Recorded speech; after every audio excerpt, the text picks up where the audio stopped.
Hi everyone, welcome back to my channel, Celestial Moon, where I discuss a variety of topics centered around harnessing your divine spiritual magic. Today's video will shed light on the cup suit in a tarot deck. I'll dive into what each card in the cup suit of the minor arcana represents so you know exactly what you're dealing with if you pull up one of these cards in a tarot reading. Now, there's so many ways to interpret the meaning of the cards, and this is just a general summary. As you learn more about tarot, you'll see that the meanings are subjective. I'm also a novice to this, so hang in there, we're learning together. So, quick refresh, the minor arcana holds a total of 56 cards, which are divided into 4 suits, most commonly referred to as wands, cups, swords, and pentacles. Each suit has 14 cards, numbered ace through 10, and then the last 4 cards are referred to as the court cards, which represent different personality types, attitude, and temperament.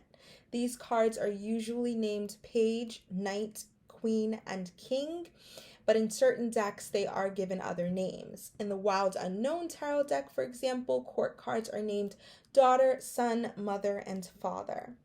The minor arcana of the tarot symbolizes daily aspects of life, giving insight into our challenges, talents we possess, opportunities we may be presented with, experiences we may go through, or even ups and downs that life has presented us with. Each suit has an element that it's associated with. Wands are represented by fire, swords are air, cups are water, pentacles are earth, and in addition to that, wands deal with creativity and the pursuit of endeavors, cups relate to emotions and the realm of feelings, swords deal with thoughts and ideas, and pentacles shed light on finances and monetary concerns.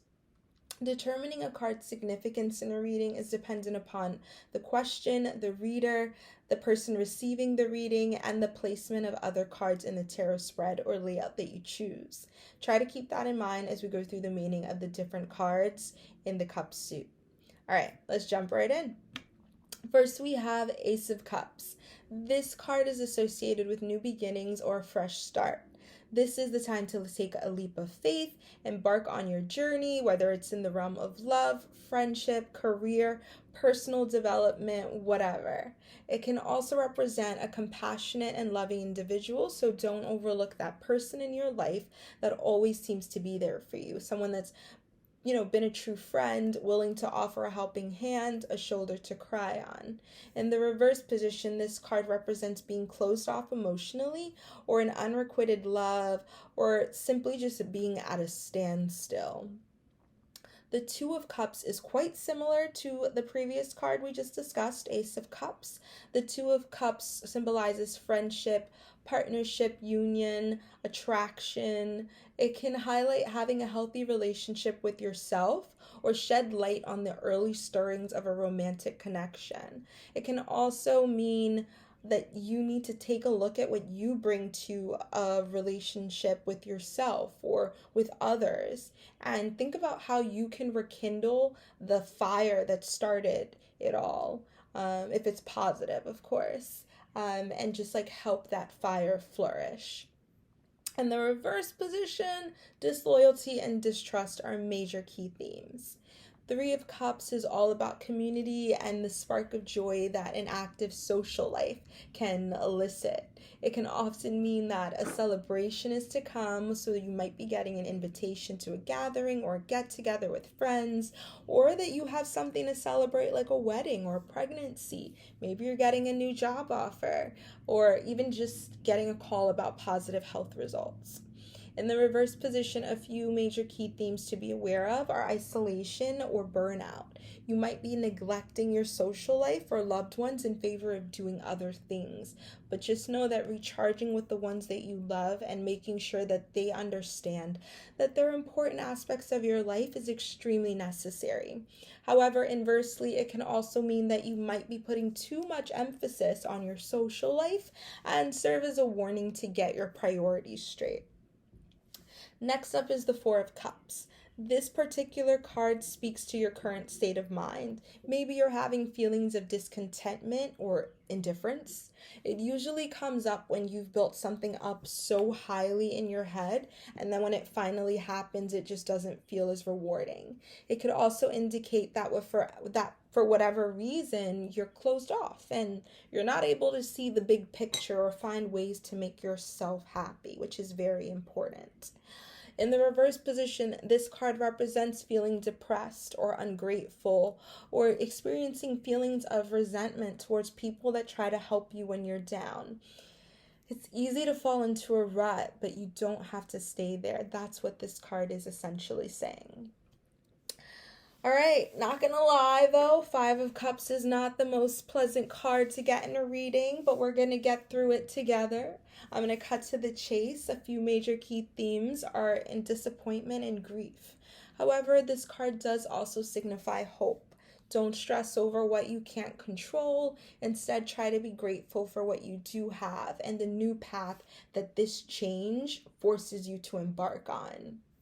In the reverse position, a few major key themes are gratitude and appreciation for the things you do have and faith for what the future holds. It tells you to stay positive even when it seems like there's nothing to be positive about, because every storm does eventually pass. You got this.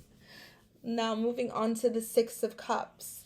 In many ways, this card is like a walk down memory lane. It represents nostalgia and it brings to mind a time when you were young and innocent and even a little naive.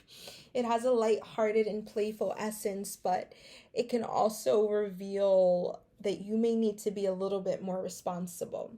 Sometimes it can be a message that a blast from your past might pop up, so be prepared for that. In the reverse position, a few major key themes to be aware of include being stuck in the past or being easily deceived. The Seven of Cups represents decision making. Sometimes you need to center yourself and lay out all of your options and see where each one leads to.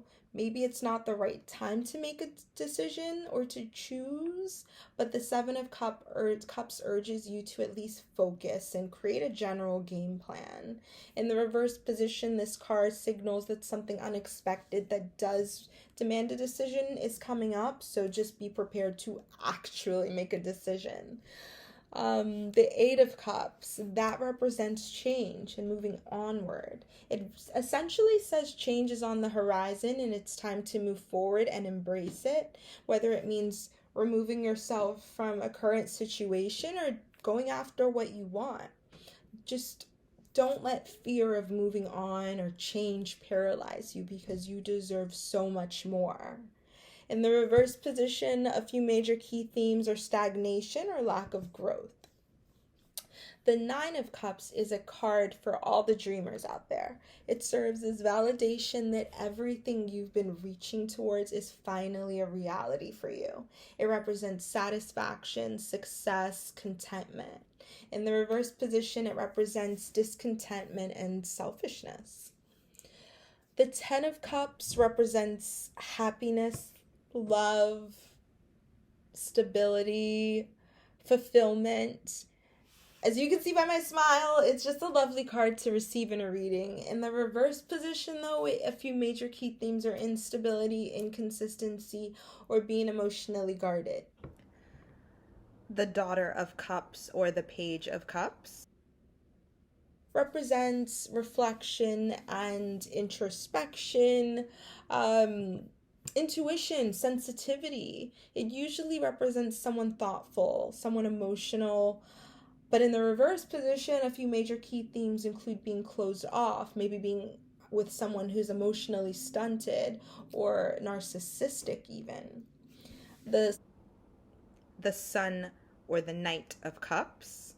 And this card is a call to action. It can symbolize maybe a romantic connection, sometimes committing to a person in your life, or even just committing to a vision of something that you have that you want to achieve. It can also mean having lofty ideas or unrealized dreams, I guess is the best way to put it. In the reverse position, a few major key themes are being directionless or having unrealistic expectations, dealing with romantically charged problems, or it can be a message that you need to reconnect with yourself and find that direction, essentially. The Mother of Cups or the Queen of Cups. This represents compassion, empathy, someone who is spiritual and sensitive. In the reverse position, a few major key themes are denial and avoidance of your emotions. The Father of Cups or the King of Cups. It's someone who is understanding and supportive and has emotional confidence, someone who's successful, get things done, offers stability. In the reverse position, a few major key themes are manipulation and gullibility. All right, that wraps up the cup suit in the minor arcana. Now, there's so much more to dig into when it comes to the cup suit and the minor arcana, but I do hope that you found this video helpful and informative in providing a basic understanding of the major key themes of each card. Now be sure to smash that like button and subscribe if you found this video helpful, and feel free to check out my other videos for more magical content. See you next time. Stay blessed.